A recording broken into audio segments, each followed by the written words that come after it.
Hi everyone, this is Ralph here with a viewer requested piano tutorial.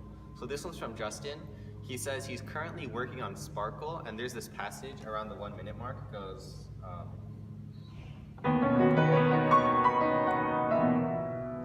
so he's afraid that he's not going to be very accurate with that passage, and he asks, is there any practice techniques that can potentially help improve his accuracy on that passage?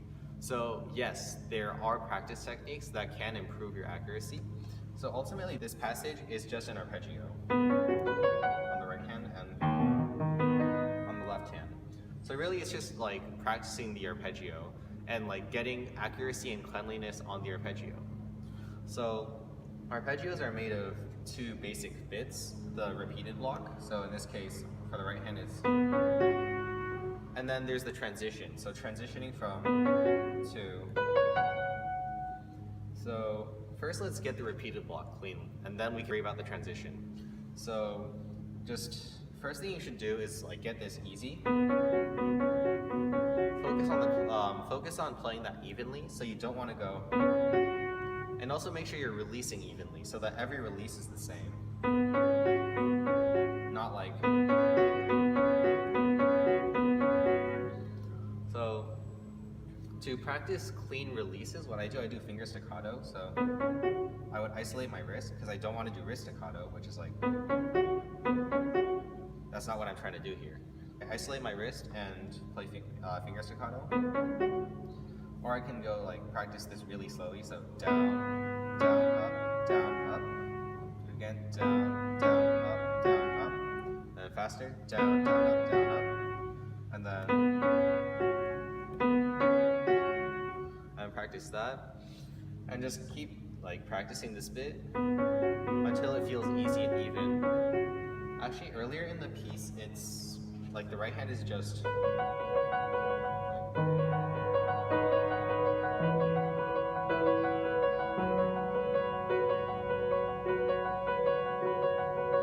So like it's really easy to rush that. So like you can also do rhythms. So.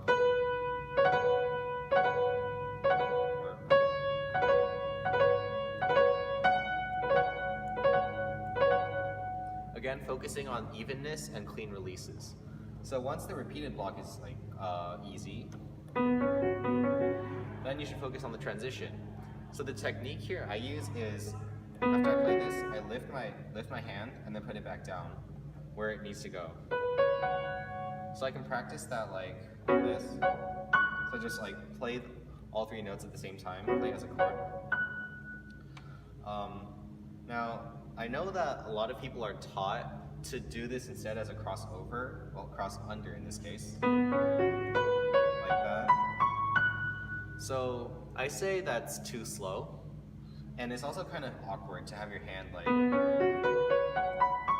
find that really awkward. So instead I just lift and put it back down. So I'm doing this really slowly, like I would go lift, down, and not worry about the rhythm. So just do it really slowly, and eventually the pause between these two is going to get smaller, and eventually it's going to be rhythmic. So one concern that does pop up when you're using this technique to like do arpeggios, well, first of all, how do you get it accurate? To get it accurate, you lift and practice putting it back down, but also like I could put my finger on the key before playing it and check. So, whoops, overshot there. Overshot it again. So I'm gonna try like shooting for a little bit less. Oh no, wait. Okay, so that's a little bit undershot. So then I do it again. Okay, I landed on it this time. And I would place my finger on the key like before I play it and check to see if I'm on the right key. Or of course you can always go just to practice the hand shape. Then of course you're gonna have to do it slowly with a metronome.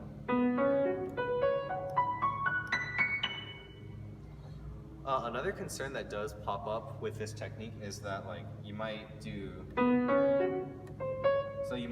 these legato connected, and then suddenly there's a break. So it's like, it's connected and suddenly there's a break in the sound every once in a while. So it's like you're alternating between legato and staccato.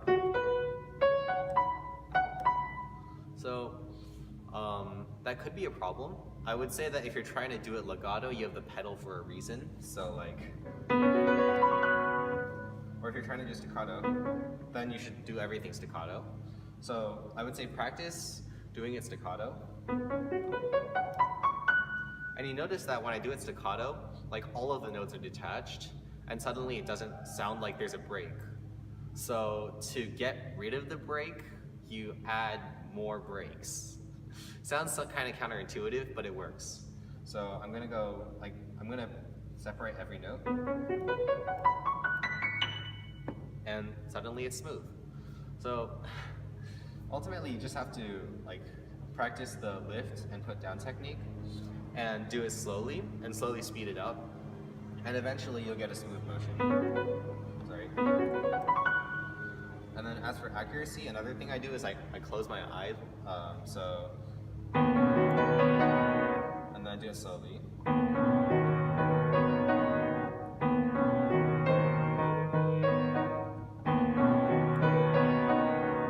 And then I would do it slowly, and like, if I consistently miss a key, I'm just gonna feel around for the note. So for example, if I keep missing like that, I would just go, yeah, you got it. So I would feel around for it, and then I hit it. Same thing here. I know I need to hit a D sharp, so it's about here. So I just know that my pinky is going to land where my thumb currently is. So I lift and I feel around for it and I find it. So eventually it goes like that.